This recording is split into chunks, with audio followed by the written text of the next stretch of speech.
मैं जिस कॉलेज में पढ़ती थी वहाँ बहुत सी खूबसूरत और दिलकश लड़कियाँ थीं, लेकिन मेरी जैसी कोई भी ना थी।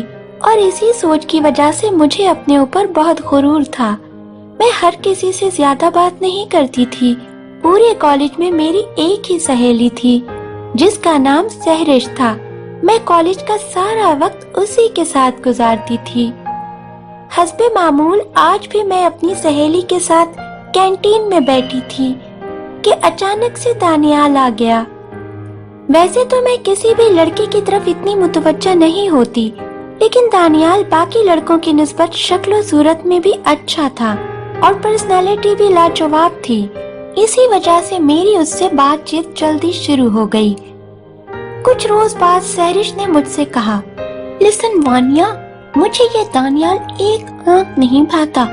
तुम इससे दूर ही रहो तो बेहतर है, क्योंकि दानियाल पहले भी बहुत सी लड़कियों से दोस्ती करके उनको धोखा दे चुका है। ओहो, तुम इतना क्यों जल रही हो? अब देखो ना, दानियाल की पर्सनालिटी ही इतनी लाजवाब है कि हर लड़की उससे दोस्ती करना चाहती है, मगर वो है कि किसी को अहमियत ही नहीं देता। बस उसे तो मुझ जैसी हसीन लड़की से प्यार है। अगली ही सुबह मैं और दानियाल बैठकर बातचीत कर रहे थे कि अचानक मेरी नजर मेरी एक क्लास फेलो पर पड़ी जिसका नाम उमैर था। वो मुसलसल मुझे देख रहा था। उमैर एक ज़हीन और पढ़ने वाला लड़का था। उसके मार्क्स भी अच्छे थे, मगर शक्ल से वो सांवला था और मुझे तो बिल्कुल अच्छा नहीं लगता था। अगली सुबह जब मैं कॉलेज की लाइब्रेरी में बैठी हुई थी कि अचानक से उमैर आ गया और कहने लगा, अगर आपको एग्जाम्स की तैयारी के लिए मुझसे कोई भी मदद चाहिए तो प्लीज बगैर किसी झिझक के कह सकती हैं। ये सुनकर तो मैं खुश हो गई। सोचा क्यों ना मौके पे चौका मारा जाए और क्लास के ज़हीन लड़के से हेल्प ले ली जाए। वैसे भी ना मैं इतनी पढ़ाकू हूँ, ना ही दानियाल। मिस वानिया कहाँ गुम हो गई? हेल्प चाहिए या नहीं? चाहिए क्यों नहीं? अब आप इतना इसरार कर रहे हैं तो मैं मना कैसे कर सकती हूँ? मेरा नखरा तो सब कॉलेज में मशहूर था, किसी को अहमियत नहीं देती थी और उमैर जैसी काली शक्ल वाले को तो बिल्कुल भी नहीं। लेकिन बाद में सोचा कि एग्जाम के प्रिपरेशन के लिए तो उमैर से हेल्प लेनी ही पड़ेगी। आखिर मैंने एग्जाम पास भी करना है। उसके बाद हर दिन मैं उमैर के साथ मिलकर लाइब्रेरी में कंबाइन स्टडी किया करती थी। वो मेरी पूरे दिन हेल्प किया करता था। इधर मैं एग्जाम की तैयारी कर रही थी और उधर दानियाल गुस्से से पागल हो रहा था। फिर कुछ अरसे ऐसे ही कंबाइन स्टडी चलती रही। आखिर एक दिन दानियाल ने गुस्से से कहा, वानिया तुम सारा वक्त उस उमैर के साथ गुजारती हो। पहले की तरह ना तुम मुझे वक्त देती हो और ना अहमियत। ऐसा क्यों कर रही हो? दानियाल, मैंने तुम्हें क्लियर कर दिया था कि मुझे उमैर में कोई दिलचस्पी नहीं है। वो तो मेरी मजबूरी है कि उस जैसा पढ़ाकू लड़का नहीं मिलेगा जो मेरी मदद भी कर सके। बस एक दफा मेरे पेपर्स हो जाने दो, फिर वो कौन और मैं कौन। लोग सच कहते हैं, इंसान को हमेशा दिमाग से सोचना चाहिए, दिल से नहीं। क्या पता अगर वो ना मिले जो ये दिल चाहता है तो फिर बड़ी तकलीफ होती है।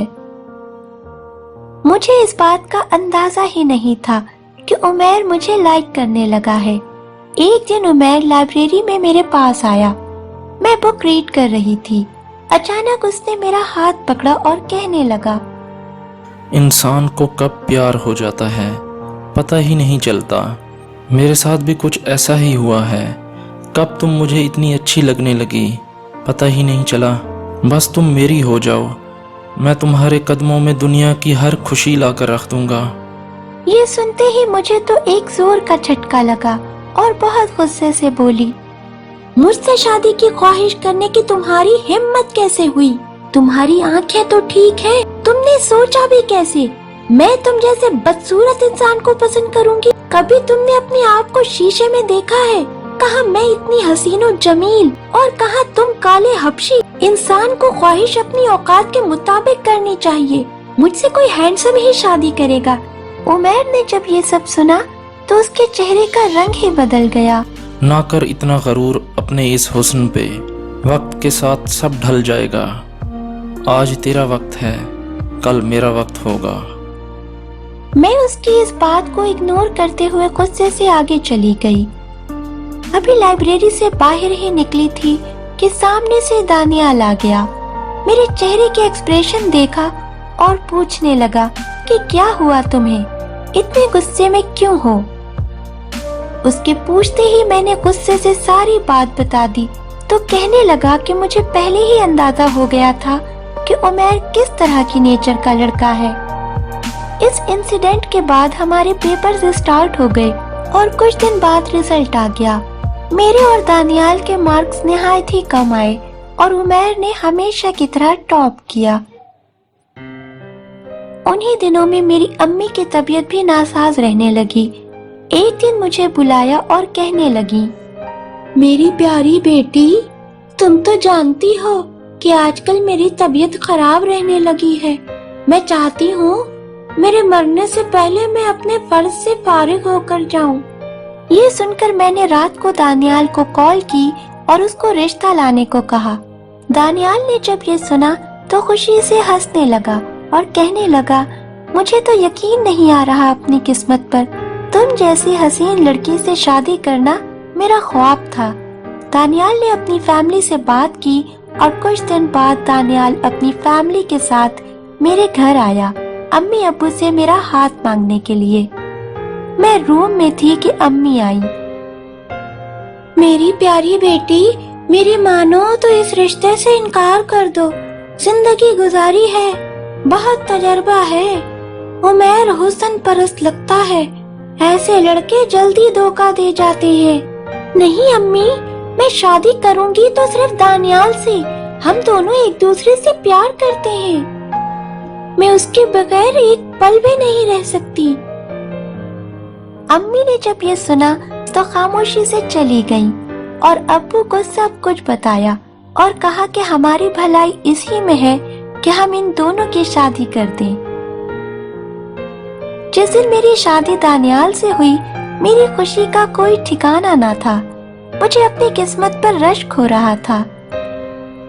जिंदगी के लम्हे तेजी से गुजरते गए और पता ही नहीं चला हमारी शादी को 5 साल हो गए।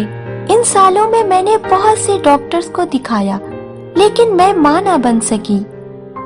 मेरी जिंदगी को मेरी सास ने तानों के कांटों से भर दिया था। दानियाल का हर बात पे गुस्सा करना। अब वो पहले जैसे दानियाल नहीं रहे, काफी बदल चुके थे। सास ने एक दिन दानियाल को कहा, देखो दानियाल बेटा, तुम्हारी शादी को इतना अरसा हो गया, लेकिन मेरी पोता पोती की ख्वाहिश अभी तक अधूरी ही है। मैं मरने से पहले तुम्हारे बच्चों को देखना चाहती हूँ, लेकिन इस वानिया के होते ऐसा होना मुमकिन नहीं। तुम इस मनहूस को डिवोर्स दे दो और किसी और से शादी कर लो। माँ, ये क्या कह रही हैं आप? औलाद होना या ना होना सब ऊपर वाले के हाथ में है। इसमें उस बेचारी का क्या कसूर? उसको क्यों सजा दे रही हैं? अब तुम अपनी माँ की नाफरमानी करोगे क्या? तुम एक बात कान खोल के सुन लो, अब मुझे वो इस घर में एक लम्हे के लिए कबूल नहीं है। अब तो ये रोज का मामूल ही था कि मेरी सास दानियाल को इमोशनल ब्लैकमेल करती और मुझे छोड़ने का कहती। आखिर थक हार कर दानियाल ने वानिया को डिवोर्स देने का फैसला कर लिया। दानियाल मेरे पास आए और कहने लगे, मैं जानता हूँ वानिया कि तुम्हारा इसमें कोई कसूर नहीं है, लेकिन मेरी हालत भी समझो। मैं बहुत बेबस हूँ अपने हालात से। इस वजह से मैं तुम्हें छोड़ने का फैसला कर लिया है। ये सुनकर ऐसा लगा जैसे मेरे पैरों के नीचे से किसी ने जमीन छीन ली हो कि ये कह क्या रहा है। क्या ये वही इंसान है जो मुझ पर जान देता था? ये तुम क्या कह रहे हो?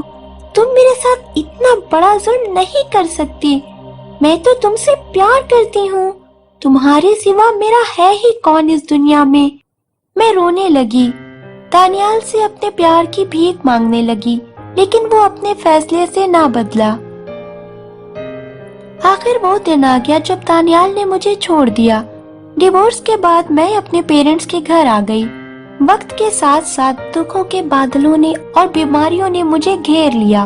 मेरी हुस्न में भी कमी आ गई, जिस पर मुझे इतना गुरूर था।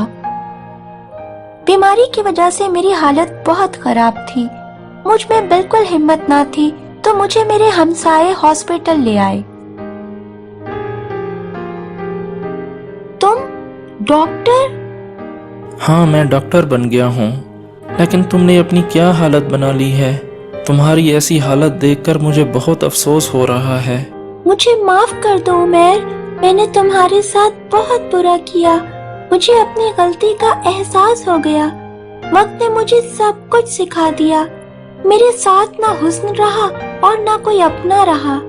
मैंने तुम्हें कहा था ना कि इतना गुरूर भी अच्छा नहीं। कल तुम्हारा वक्त था, आज मेरा वक्त है, और मैंने तुम्हें माफ किया। तुम जानती हो, तुम्हारे उस बिहेवियर के बाद मेरा दिल शादी से ही टूट गया था, लेकिन फिर भी मैं तुमसे शादी के लिए तैयार हूँ। हाथ की लकीरों पर किस्मत का गुमान मत करना। किस्मत तो उनकी भी होती है जिनके हाथ नहीं होते।